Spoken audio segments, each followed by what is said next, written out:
Bonjour, bienvenue sur le plateau de l'heure politique. Nous allons aujourd'hui encore débattre dans le cadre des élections cantonales qui vont se dérouler en juin, on l'espère, en juin prochain, pour ce débat dont le thème central aujourd'hui sera la formation professionnelle. J'ai la chance d'avoir deux candidates. C'est un débat de femmes aujourd'hui, le premier débat de femmes de cette élection. Donc j'ai deux candidates. J'ai d'abord Zakia Mambo qui est candidate sur Mamoudzou 2. Bonjour Zakia. Bonjour. Et puis Bibi Chanfi qui est candidate sur le canton de Chiconi-Ouangani. Bonjour Bibi. Bonjour Anne, bonjour à toutes et à tous. Tout va bien ? Tout va bien. Alors vous le savez, le conseil départemental est responsable de la programmation de la formation professionnelle à Mayotte. C'est lui qui coordonne le lancement des appels d'offres et la mise en œuvre des formations pour les demandeurs d'emploi, qu'ils soient jeunes ou qu'ils ne soient pas jeunes. Vous êtes, mesdames, toutes les deux candidates. Quel regard aujourd'hui vous portez sur la formation professionnelle à Mayotte ? Bibi. Alors, ce que je peux dire dans un premier temps, c'est qu'on a quand même une réalité aujourd'hui sur Mayotte qui est connue, c'est que la population, elle est très jeune, elle est relativement jeune. Oui. Elle le sera encore demain.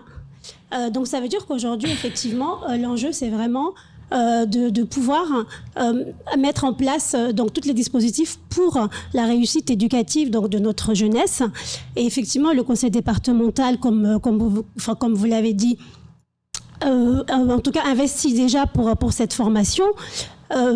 On sait qu'au niveau de la réalité terrain, on est aussi confronté à des problématiques qui sont connues, c'est-à-dire qu'on a quand même aujourd'hui donc près de 100 000 élèves scolarisés sur Mayotte, dont il faut assurer l'avenir. Donc les enjeux sont énormes, on a du travail à faire, aussi donc des efforts de chacun, en tout cas pour y arriver. Vous, Zakia, vous en pensez quoi ? Comment on peut améliorer l'insertion, Bibi parlait des jeunes, mais aussi des autres, dans le marché du travail ? Alors, tout d'abord, bonjour à la population mahoraise et bonjour à celle de Cavani, du canton 2, parce que la plupart ne me connaissent pas encore. Donc, pour ça, je tiens d'abord à remercier quand même les personnes qui me soutiennent, qui ont fait que je suis là aujourd'hui. Donc, je peux parler de Nassim, de Ibo, de Kambi, de Mamoudji et toutes les autres personnes qui sont là. Et pour répondre à votre question, c'est vrai, comme disait Bibi, on a quand même une jeunesse qui est très, très, très, très exposée à beaucoup de choses. D'autre part, ils n'ont pas encore beaucoup d'insertion. D'autre part, ils sont un peu délaissés, certains d'entre eux se sentent délaissés, stigmatisés, comme on va pas entrer dans le... Zakia, est-ce que vous pensez que les jeunes, quand ils se présentent sur le marché du travail aujourd'hui, ils ont les bonnes qualifications ? La plupart, non. Pourquoi je dis non ? Parce que c'est par rapport au suivi, par rapport aux orientations.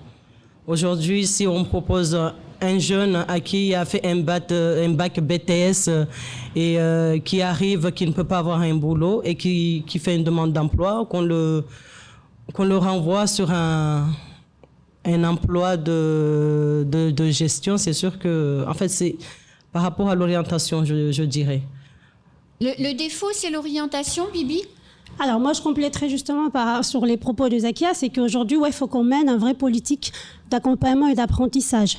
C'est-à-dire qu'il faut qu'on cible vraiment donc la jeunesse en fonction de leurs compétences, en fonction de leurs souhaits, en fonction de leur motivation. Bien sûr, aussi. C'est important. Et c'est important, et qu'on se mette également en lien avec les entreprises pour justement également avoir du coup les besoins des entreprises, pour qu'on s'assure que quand on fait une formation, qu'on a non seulement le jeune avec le bon profil qui est adapté, l'entreprise qui a derrière le besoin qui est bien défini, et qu'après les deux puissent s'accorder, et derrière on va aboutir sur le marché de l'emploi. Mais 100 000 jeunes qui sont en formation, alors il n'y a pas 100 000 bacheliers évidemment, mais est-ce que le marché du travail à Mayotte, le secteur économique, les entreprises mahoraises, est-ce qu'elles ont la capacité d'absorber tous les ans le nombre de jeunes diplômés qui arrivent et en même temps le nombre de demandeurs d'emploi ? Zakia ? En capacité, je dirais oui, peut-être, pourquoi pas. Tous les jeunes, je ne pense pas. Parce que je dirais plus qu'il y a des moyens qui sont mis en place par rapport justement à des entreprises qui peuvent accueillir ces jeunes-là. Et je pense avoir un suivi par rapport à ça. On saura combien de jeunes ont été placés dans des entreprises, combien n'y sont pas, combien sont en cours d'être placés. Comment on fait, Bibi? Est-ce qu'on a assez de place? Alors, on a aujourd'hui justement toute cette population, cette jeunesse qui est quand même, je dirais, différent, hein, donc de plusieurs horizons. Donc nous en avons une partie qui réussit très bien leurs études, qui partent en métropole, et cela, il faut absolument qu'on arrive à les faire revenir. Aujourd'hui, il faut qu'on mène vraiment... Il faut les faire revenir tout de suite, ou il faut qu'ils restent un peu en métropole pour acquérir une expérience? Parce que vous l'avez fait, par exemple, vous êtes resté un peu en métropole avant de revenir. Effectivement, donc après, chaque profil va être différent. Donc c'est-à-dire qu'on peut déjà les accompagner, notamment pendant leurs études, en mettant en avant donc les bourses, hein, pour justement valoriser les métiers qui ont donc de la forte valeur ajoutée. Et ce qui est important, c'est de ne pas les perdre de vue. C'est-à-dire que même si on les laisse 2 ou 3 ans pour acquérir de l'expérience, il faut qu'on mène une vraie politique pour les faire revenir sur le département, sur notre territoire, pour qu'on puisse pouvoir développer notre île. Et ça, le département le fait déjà aujourd'hui, en finançant les études, en proposant des bourses. Mais il faut aller plus loin, il faut aller cibler ces personnes-là, parce que la réalité aujourd'hui, elle est partout. Hein. Donc, ce que vous nous dites, c'est que le conseil départemental finance des billets d'avion, des études, finance des bourses, mais ne gère pas les potentiels. C'est-à-dire qu'il ne les pointe pas, il ne les suit pas et il ne les aide pas à revenir. Alors, il les pointe. Je dis pas qu'il les pointe pas. Alors, sûrement, mais par contre, il faut mener une vraie politique pour les faire revenir. Et ça va être un vrai enjeu. C'est le rôle du conseil départemental? Oui, bien sûr, hein, parce que aujourd'hui, la réalité, elle est partout en métropole. Les jeunes diplômés, ils partent à l'étranger, ils partent en Angleterre, ils partent aux États-Unis. Bien sûr. Et il faut mener une vraie politique d'attractivité sur notre territoire, en proposant de les aider à venir s'installer, par exemple, l'aide à l'installation, pour prendre en charge, pourquoi pas, leur déménagement. L'éducation nationale le fait très bien aujourd'hui quand on voit qu'on a un manque d'enseignants. L'État, en tout cas, fait ce qu'il faut pour que les enseignants viennent sur Mayotte.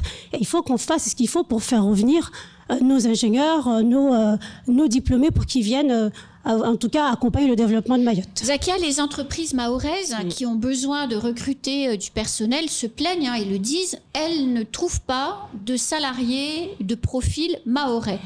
Pourquoi ? Parce que ça manque pas quand même. Ça manque pas du tout, mais ce que je viens, comme Bibi disait tout à l'heure, Anna Bibi, parce que c'est vrai, ces jeunes-là, la plupart, ils sont diplômés, ils sont expérimentés, mais la plupart, quand ils viennent, ils disent on est là, mais on trouve pas notre place. Mais pourquoi ? On ne trouve pas notre place. Parce que d'un côté, les jeunes ne trouvent pas leur place et les entreprises trouvent voilà, pas les entreprises qui disent ne trouvent pas le salarié.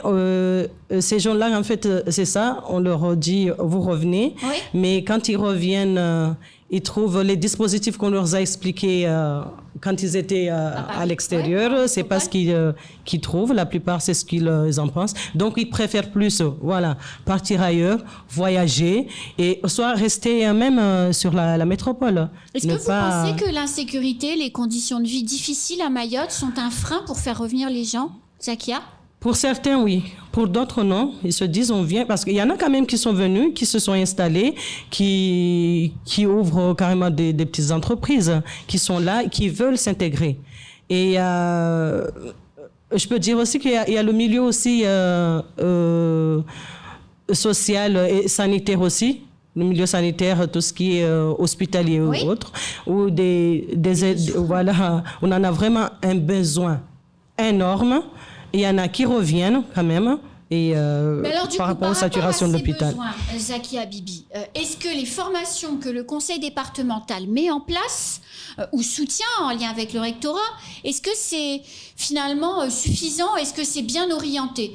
Je reprends ce que vous dites. Est-ce qu'on forme suffisamment de professionnels de santé? Est-ce qu'on forme suffisamment de gens pour prendre des postes de gestion dans les entreprises? Est-ce qu'on fait les bonnes formations, Bibi? Alors, on forme effectivement, parce que, voilà, comme on disait, il y avait bien des campagnes de formation qui existent. Donc, on forme, mais ce qui est important, c'est de s'assurer qu'on a les bonnes formations et qu'après, par la suite, on puisse garder ces personnes formées. On avait évoqué tout à l'heure, justement, les besoins des entreprises. Je cible également une jeunesse qui peut, aujourd'hui, partir en métropole pour des études supérieures et qui, finalement, ne réussit pas forcément parce que ça correspond pas forcément à leur parcours. C'est dur d'être seul. Et ceux-là, ils ont leur potentiel également sur Mayotte parce que ceux-là, ils peuvent suivre des vraies formations parce qu'ils ont quand même eu le bac, donc ils ont un bon niveau. Et il faut aussi qu'on leur permette de revenir. Parce que moi, j'ai été effectivement étudiante en métropole. On a toujours cette tendance à dire à un moment, bon, est-ce que je repars? Est-ce que je rentre à Mayotte? Est-ce que je vais trouver quelque chose? Et c'est à nous aujourd'hui de mener cette politique en tout cas de confiance, de leur dire que oui, il faut venir sur place. Parce que c'est avec, comme on disait, des locaux, des personnes qui veulent vraiment développer Mayotte qu'on va y arriver. Et donc, ces personnes-là, ils ont en tout cas les compétences pour suivre des formations en entreprise avec des partenariats gagnant-gagnant avec les entreprises. Oui, mais mesdames, il y a des millions d'euros que le conseil départemental met sur la table pour former des demandeurs d'emploi, qu'ils soient jeunes ou qu'ils soient moins jeunes, et on a l'impression que ces personnes-là ne trouvent jamais de travail et qu'elles passent leur temps à aller de centre de formation en centre de formation. Pourquoi et comment peut-on arrêter ça, Zakia? Moi, je pense plus suivre, en fait, les entreprises qui à Mayotte, on va dire les entreprises, que ce soit dans le BTP ou autre. Ces jeunes-là, quand ils sont formés, ils partent en stage. Ils sont en insertion, ils partent en stage. Je pense que le conseil départemental peut et doit suivre que ces entreprises fassent un rapport qui disent voilà, on a pu prendre, est-ce que on garde tant de, parce que s'ils le gardent pas, ils font les stages, ils viennent, ils sont là. Et que normalement dans le long terme, c'est que ces jeunes-là, ils partent en stage dans l'insertion et qu'ils les gardent dans les entreprises. Oui. Et quand ils les gardent pas, moi je pense que le conseil départemental doit faire un suivi par rapport à ces entreprises-là, pour leur demander, pour leur dire s'il y a un budget qui est donné à certaines de ces entreprises, ce budget est là, pourquoi nos enfants sont toujours dehors, pourquoi ils n'ont pas cet emploi, qu'est-ce qui se passe? Zakia, vous en pensez quoi? Alors, pourquoi est-ce que ces gens semblent condamnés à ne jamais trouver d'emploi? Alors, moi je pense qu'il faut surtout qu'on cible aujourd'hui les besoins de notre territoire. Aujourd'hui, Mayotte a besoin de quel emploi pour pouvoir... donc ça veut dire qu'en fonction du coup des besoins de notre territoire, on peut orienter les formations qui derrière vont pouvoir avoir des débouchés.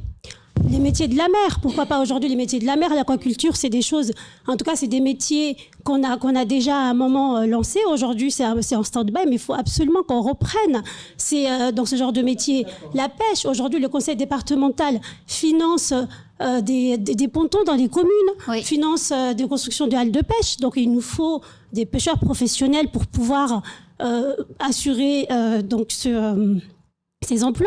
Il nous faut des jeunes formés pour tenir ces halles de pêche. Ça veut dire qu'en fait, il faut qu'on voit réellement les besoins. Et ça, le conseil départemental, vous diriez, jusqu'à présent, a échoué? Alors, moi, je dirais pas qu'elle a échoué, parce qu'il y a déjà une partie qui est faite. On va pas dire que rien n'est fait, mais c'est pas suffisant. C'est pas donc c'est pas encore aujourd'hui, en tout cas par rapport à l'enjeu qu'on a de cette jeunesse qui est quand même, en tout cas avec un taux élevé, ça veut dire qu'il faut qu'on fasse tout le temps, il faut qu'on soit constamment à réfléchir, à penser à des vrais postes, enfin en tout cas des vrais métiers qui ont vraiment de l'avenir sur Mayotte et qui seront des vrais leviers pour le développement de notre territoire. Alors il y a aujourd'hui, si on prend les chiffres de l'INSEE, 49 000 personnes à Mayotte qui travaillent, c'est-à-dire qui ont un emploi, et il y en a 54 000 qui sont au chômage.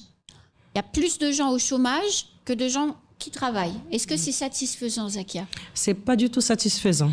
Parce que toutes ces personnes-là qui sont en chômage, c'est le plus grand pourcentage sont des jeunes. Ce sont des jeunes. Évidemment, il ne faut pas se leurrer. Donc, si je reviens à ce qu'elle disait, Bibi, qui a tout à fait raison, c'est tout régénérer ces emplois qui ont été là, qui on va dire disparu, comme l'aquaculture qu'elle a parlé, le métier de la pêche, parce qu'on avait quand même l'aquaculture ici qui est plus là. Je pense aussi... Prenons un exemple, le tourisme. Le conseil départemental a fléché depuis de nombreuses années le tourisme comme un secteur de développement de Mayotte. quand on regarde les formations mises en œuvre par le conseil départemental, il n'y a pas de formation touristique. Il n'y a pas un problème là?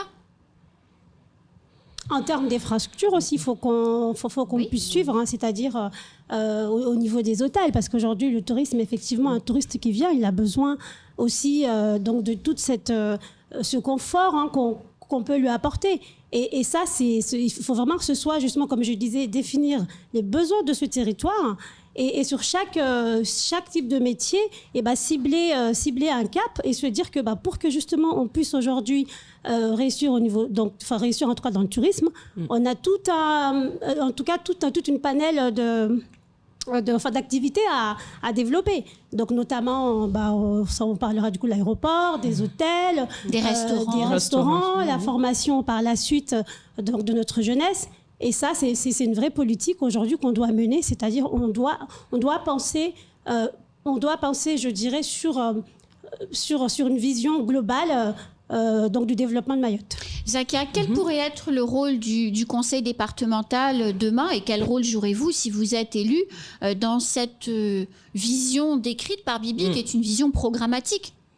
Ce qui paraît logique du reste. Oui, le rôle du conseil départemental, déjà, c'est le suivi et tous ces jeunes-là qui sont en demande d'emploi, par exemple le secteur de tourisme qu'on a parlé là, des jeunes qui veulent faire du tourisme, qui veulent vendre leur île, qu'on les suive. Les structures, on va dire comme il a dit tout à l'heure, les hôtels, il n'y en a pas suffisamment. L'aéroport aussi qui est problématique parce que les gens ne peuvent pas venir, les gros avions ne peuvent pas atterrir. Tout ça, ça fait partie aussi et moi, ce que j'apporterai, c'est aussi ça, le suivi, aller vers ces jeunes-là, leur en parler, leur mettre en confiance déjà, leur parler de notre île pour qu'ils aillent en avant et parler de leur île. Il faut que ces jeunes-là aussi connaissent leur île. Dans le tourisme, je parle dans le tourisme, qu'ils connaissent comment ils vont montrer à ces touristes qui vont arriver, comment ils vont expliquer tel endroit, comment ils vont... Mais avant ça, il faut un suivi derrière. Il faut que le conseil départemental, et moi, pourquoi pas demain, on soit là, on les met dans les formations, on les insère dans des comment je peux dire ça, dans des entreprises de tourisme. Alors, si je vous comprends bien, il y a plusieurs opérateurs à plusieurs niveaux. Il y a Pôle emploi, il y a les chambres professionnelles, c'est-à-dire CCI, CAPAM, puisqu'on a parlé de pêche. Il y a aussi la chambre des métiers avec un nombre d'artisans de plus en plus important à Mayotte. Il y a les OPCA, il y a les centres de formation. Quel est le rôle du conseil départemental comme médiateur ou coordinateur de toutes ces entités qui ont toutes quelque chose d'intelligent à dire sur la formation professionnelle, mais pas forcément les mêmes choses? Bibi. Ouais, là, effectivement, là, ça va être un vrai rôle. Comme vous l'avez dit, c'est un rôle de coordinateur.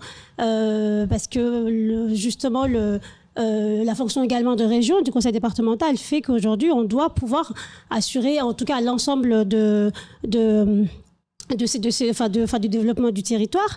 Et ça passera par en tout cas le ciblage des formations. Je pense que si vraiment on arrive à piloter l'ensemble des formations qui existent, mettre les bonnes personnes avec donc les bons profils selon les besoins du territoire, et en même temps on développe les métiers d'avenir, parce que aujourd'hui ça va être ça aussi. Il y a aussi les métiers d'avenir. Il y a le port qui va se développer avec le projet gazier du Mozambique. Donc ça veut dire qu'on va avoir également de l'emploi qui va suivre par la suite. Il faut qu'on forme à des nouveaux métiers, comme grutier au port ou autre. Et ça va être en tout cas des métiers où on pourra placer nos jeunes aujourd'hui. Mais si on ne forme pas, aujourd'hui dans les appels d'offres, il n'y a pas de poste ou de formation pour ces métiers-là. C'est un problème. Ce que vous dites est logique en fait. Mais on ne voit pas aujourd'hui l'adaptation ou la traduction de ce que vous dites dans les faits. Le conseil départemental ne le fait pas. Qu'est-ce que vous ferez de différent, mesdames, si vous êtes élus? Déjà, intégrer ça fait partie aussi des projets. On peut intégrer ces projets-là dans le programme du conseil départemental. On parle du projet de la mer en général. Là, on parle un peu de la mer. Il y a aussi beaucoup de projets, aussi de formations qu'on peut mettre et demander un suivi parce que c'est sûr, le suivi, il est important. Ce suivi pour proposer, pourquoi pas à ces jeunes-là. On parle de la mer, on est toujours au niveau de la mer. Il y a des plages, nos plages ne sont pas surveillées. On peut créer des formations par rapport à ces jeunes-là, des maîtres nageurs. Tout ça fait que si moi, Zaki Amambo et Zaïdou Tavandaï, on est conseil départemental, on va apporter ces projets-là, on va les appuyer pour cette ouverture d'esprit, on va dire, au niveau de ces métiers et d'encourager surtout nos jeunes. Bibi, comment on fait pour toutes ces personnes jeunes ou moins jeunes, mais qui sont très éloignées de l'emploi? Parce qu'on parle là de formation pour des gens qui ont le bac ou des gens qui sortent de l'école, mais on part du principe, on n'a pas du tout abordé la question des jeunes qui sortent de l'école sans qualification, quelquefois avec beaucoup de retard accumulé, des personnes qui sont sorties à un bon moment aussi du système scolaire et qui sont très éloignées du marché du travail. Comment on fait pour aider ces gens-là à se rapprocher du marché du travail? Alors ça également, c'est aussi un enjeu important parce que ces personnes-là, il y en a énormément aussi sur Mayotte. Oui. Et effectivement, toute formation devrait normalement aboutir à un débouché, mais il y a aussi des formations qui permettent justement d'insérer, enfin de combler les écarts. Voilà, exactement. Voilà, ne serait-ce que pour avoir le réflexe de partir le matin, faire quelque chose, parce que ça c'est aussi ça c'est essentiel. Important. Si on veut travailler, il faut qu'on sache que tous les matins, il faut qu'on se lève et qu'on parte travailler, qu'on rentre le soir. Donc ne serait-ce que justement assimiler cette réalité, on peut déjà accompagner ces jeunes-là. Le RSMA le fait aussi aujourd'hui, en accompagnant beaucoup de jeunes sur un métier, je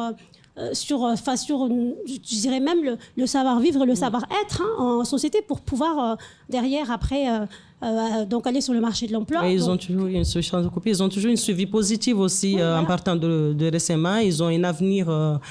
on va déjà calculer et ils s'insèrent plus facilement. Et je pense que d'autres organismes, on doit prendre exemple quand même de ça, suivre et à long terme, voir que ces jeunes-là qu'on a suivis ont atteint quelque chose, ou se lèvent le matin, comme tu as dit, Bibi, se dire voilà, là j'ai un boulot, là je vais travailler.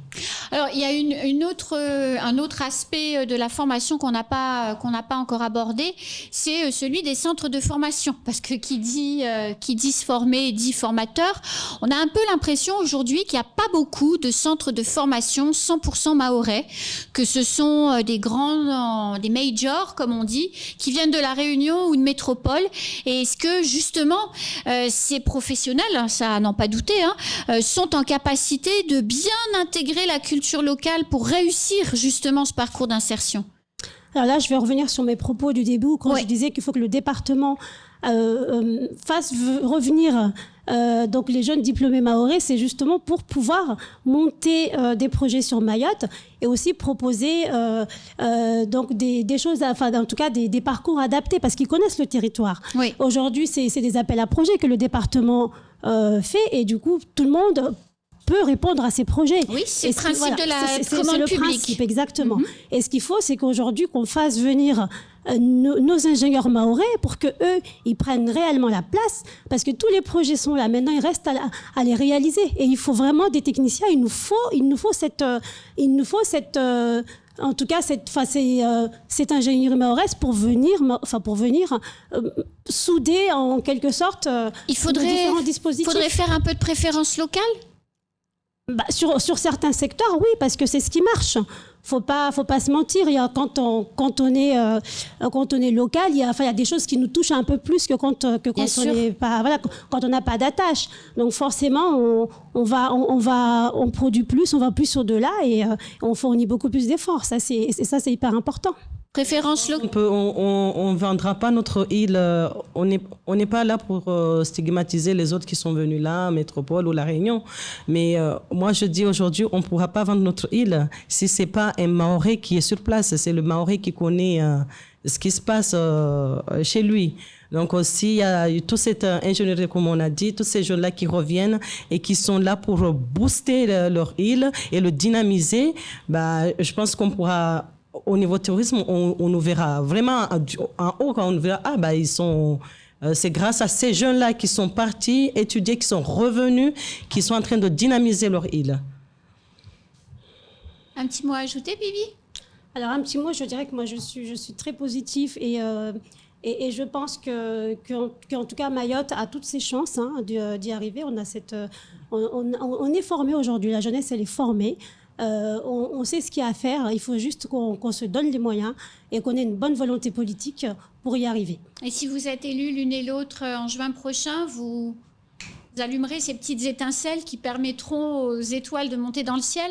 Moi, j'allumerai ces étincelles-là, pardon, et je pense même briller.